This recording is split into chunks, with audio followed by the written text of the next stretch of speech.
Muy buenas tardes, estimado participante del curso de circuito. La grata bienvenida y deseándole el mayor de los éxitos en su actividad académica.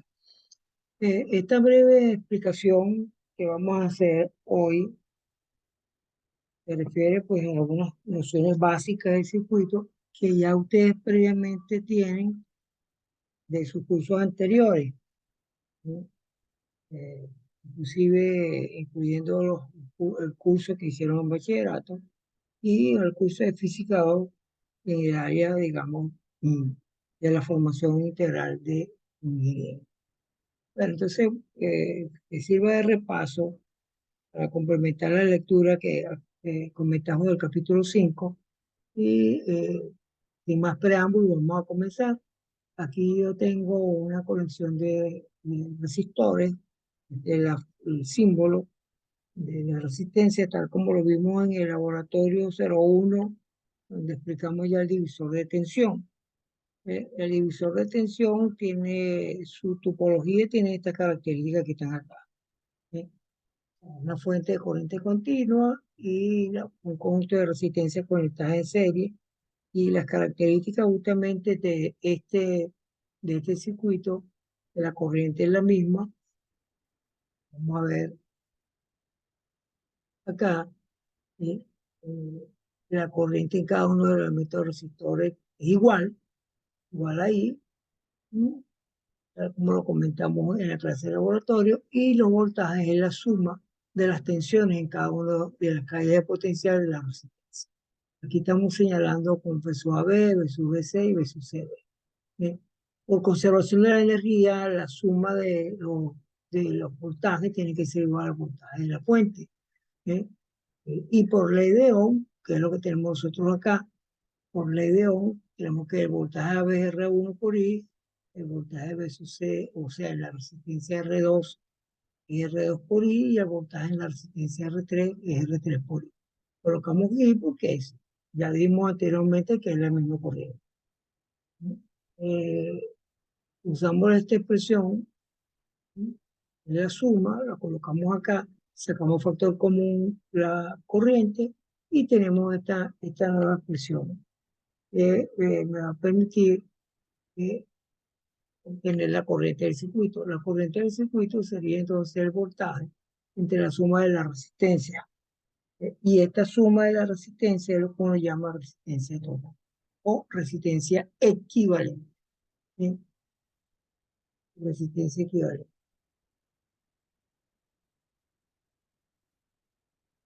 Lo tenemos en esta lámina, ¿no? Entonces, podemos escribir el circuito equivalente, que sería esta R total, pues le damos equivalente o total, que es, se sustituye las tres resistencias por una sola resistencia de valor RT, que es la suma de cada una de ellas, y la corriente al final del circuito es simplemente el voltaje sobre ese R. Eso inclusive lo vimos en la primera clase de laboratorio que ya habíamos tenido. Bueno, en términos de potencia, que es uno de los apartados que tenían que haber leído del capítulo 4, la potencia eléctrica y la potencia ya es conocida por todos nosotros. Hay una potencia mecánica, eh, es el trabajo que se realiza por unidad de tiempo, ¿eh? Y esa sería la definición de potencia. Sin embargo, hay connotaciones en las distintas áreas del conocimiento. En el área de física, en el área de los circuitos en particular, yo tengo entonces una potencia eléctrica. ¿Sí? Y en todas las áreas, en biología, en química, en todas las áreas, nosotros podemos vincular esta noción de potencia o este concepto de potencia en cada una de estas disciplinas. Entonces, mm, es simplemente el voltaje por la corriente. Esto se deduce, está hecho en el texto, Aquí no vamos a entrar en esa discusión, pero es algo bastante sencillo. Es importante destacar en términos de la conservación de la energía, que hay una potencia de entrega, hay una potencia de salida que también está en el capítulo 4 al final, ese último apartado que dije que leyeran, y hay una potencia que se pierde, que se disipa. Entonces, en el caso de los circuitos, igual, yo tengo una potencia que entrega a la fuente, que tengo una potencia en cada de los elementos resistivos y la potencia que se pierde por efecto Joules, o sea, por calentamiento. ¿Sí? Ya nosotros conocemos este efecto, ya, debido a que, bueno, la corriente, como hemos comentado ya y como ustedes saben, es el flujo de electrones a través de una sección de un conductor por unidad de área. Eh, Hay unos conductores en el interior de estos elementos que tienen cierta facilidad de movilizarse en la red, comúnmente es una red cristalina, en estado sólido, y este movimiento, estoy hablando, discutiendo desde el punto de vista micro, ¿no? Este movimiento de electrones al chocar genera calor, pérdida, hay pérdida cinética y todo eso. Y esa, por la conservación de la energía, esa pérdida de energía, o sea, la energía, como ya ustedes saben, hay una transformación. Entonces, esa energía de movimiento de los electrones se disipa, se pierde en forma de calor. Macroscópicamente hablando, nosotros lo detectamos porque los elementos resistivos, cuando pasa una corriente, se van a calentar. Eso lo sabemos todos. Tenemos ya la experiencia de, cotidiana de- ocurre con la conservación de energía. Nosotros ponemos a cargar nuestro celular con el tipo respectivo, eh, al cabo de cierto tiempo, que él se calienta un poco, se disipa potencia por efecto Joule o potencia por calor. Entonces, para resumir, en serie, estas potencias se suman en cada elemento resistivo, y la potencia total sería el voltaje. Bueno, aquí hay unos ejercicios que son relativamente sencillos, no voy a tomarlos, ustedes pues lo pueden resolver posteriormente. Aquí hay algunas aplicaciones muy sencillas, como ya les comentamos, tipo bachillerato, pues, que son las conexiones en serie. La conexión en serie, la resistencia variable, que es lo que comúnmente se llama un reóstato, pues me va a permitir variar la resistencia y tener distintos voltajes, por ende, eh, al cambiar el voltaje, por supuesto, variar la resistencia, manteniendo siempre la corriente igual, porque sabemos que la conexión está en serie. Estos reóstatos, lo que llaman swing de luz, ¿eh? Timer ese de luz, uno lo puede ajustar la intensidad del foco que uno tiene, justamente con eso. Y ese time es lo que es un reóstato. Pero la aplicación muy importante de esto es lo que ya nosotros estudiamos. La aplicación muy importante es el divisor de tensión. Es la aplicación más importante, que es lo que hacemos con nosotros acá con la resistencia variable. Bueno, vamos entonces al acoplamiento de los receptores en paralelo. Mm, Repaso otra vez, aquí tenemos el circuito equivalente, el circuito equivalente. Y fíjense que la topología de la conexión es totalmente distinta a la conexión en serie. Tengo A y B son puntos comunes. Fíjense, este es un punto común, ¿eh? Un punto común donde yo voy a conectar, hacer la conexión con las tres resistencias, y el otro punto común, donde voy a hacer la conexión con los extremos de las tres resistencias. Toda esta línea que está acá, marcado aquí en rosado, toda esta línea es una superficie equipotencial.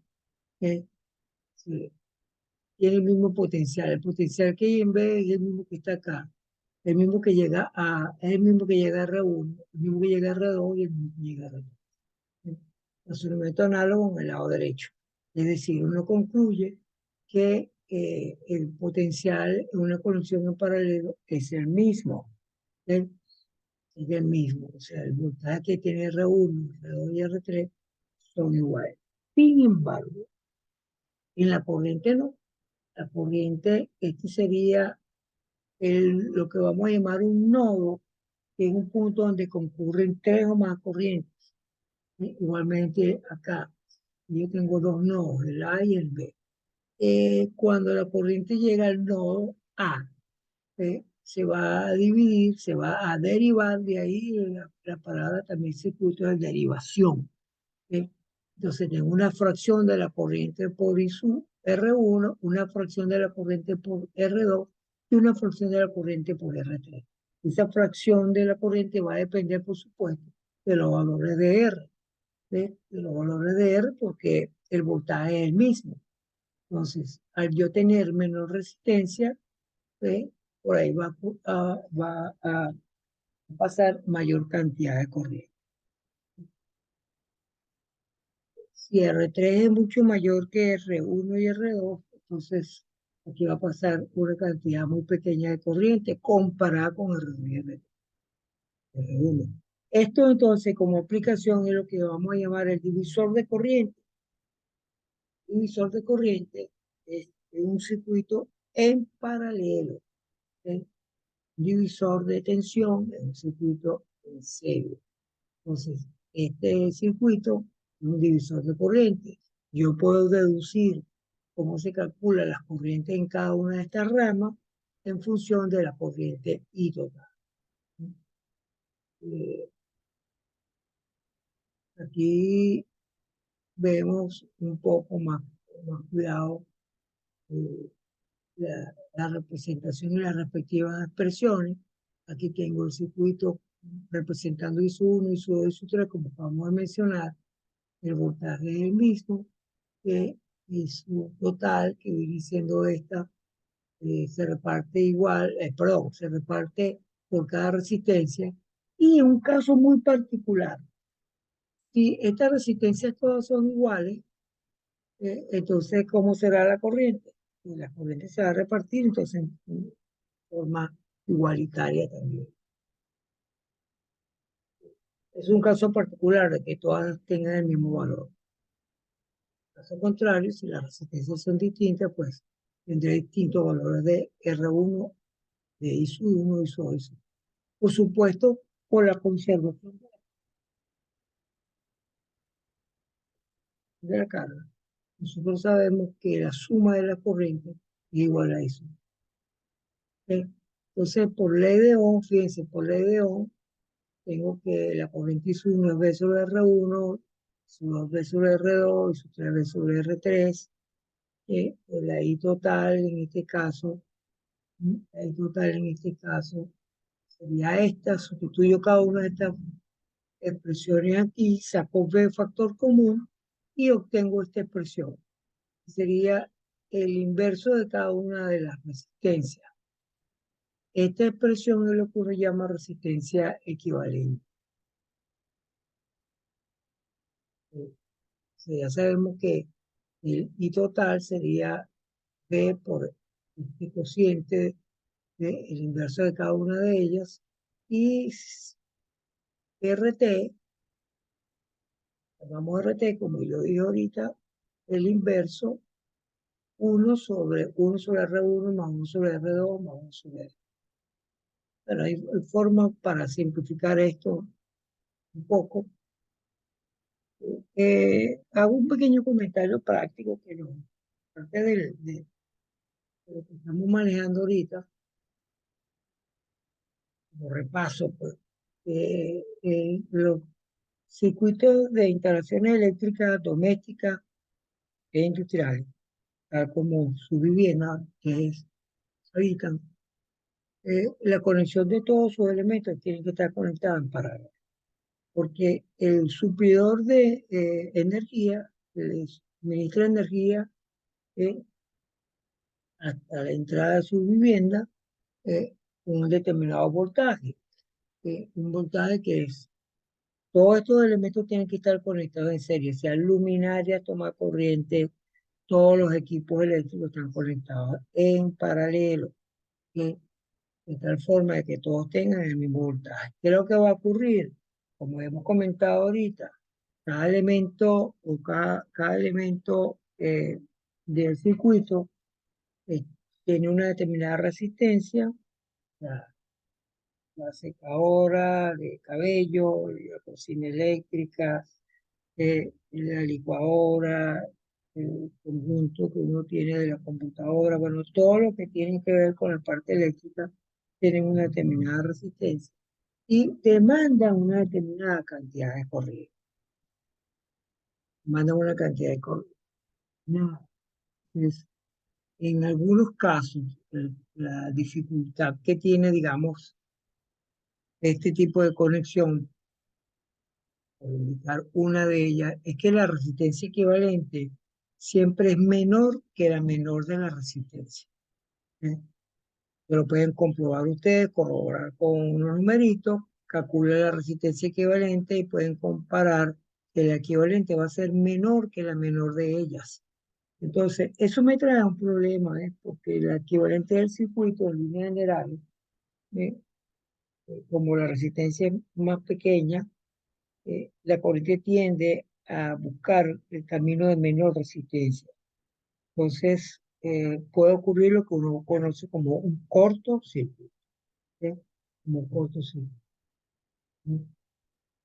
Para ello, pues, se tienen tableros residenciales y tableros, subtableros también, en las viviendas, donde tengo determinados interruptores que me permiten abrir un circuito en caso de que tengan una contingencia como la que hemos mencionado anteriormente. Bueno, en términos de potencia, eh, la potencia igualmente se va a sumar, ¿ok? El paralelo se suma para tener la potencia, ¿eh? Tener la potencia total.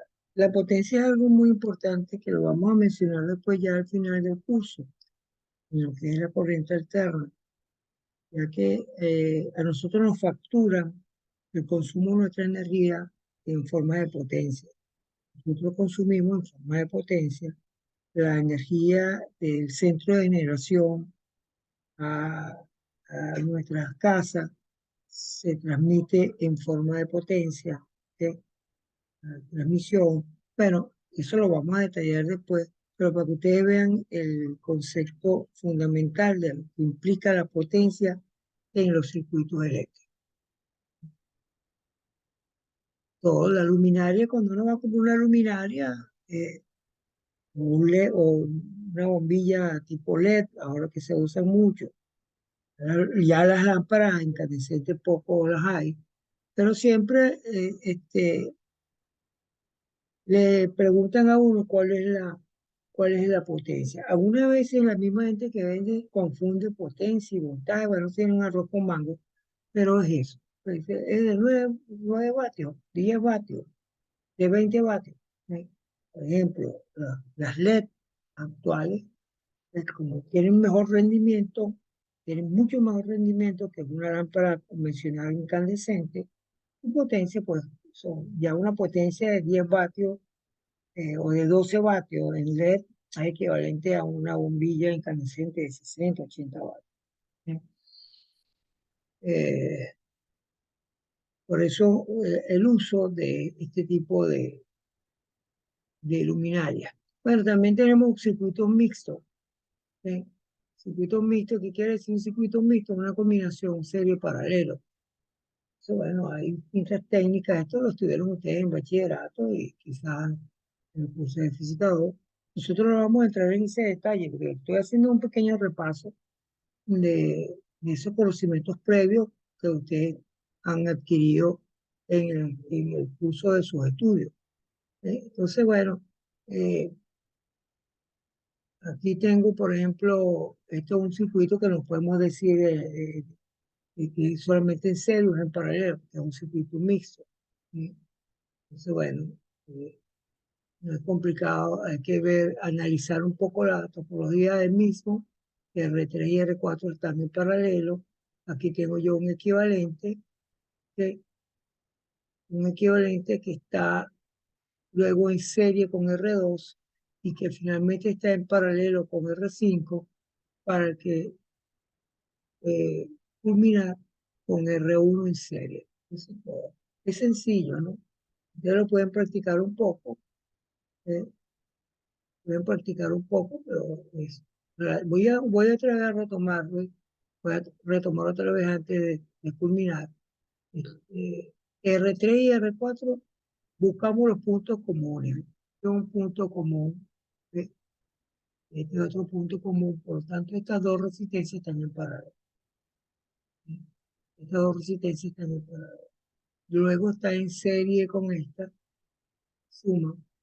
Después el equivalente de esto está en paralelo con R5 y resuelvo, claro, tengo que hacer, ir resolviendo progresivamente y hacer el circuito equivalente y finalmente está en serie con R2.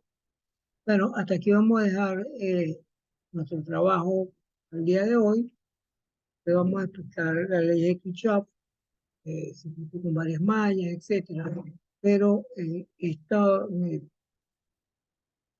nos permite o nos permitió repasar un poco esta visión que tenemos de los circuitos básicos, ¿no?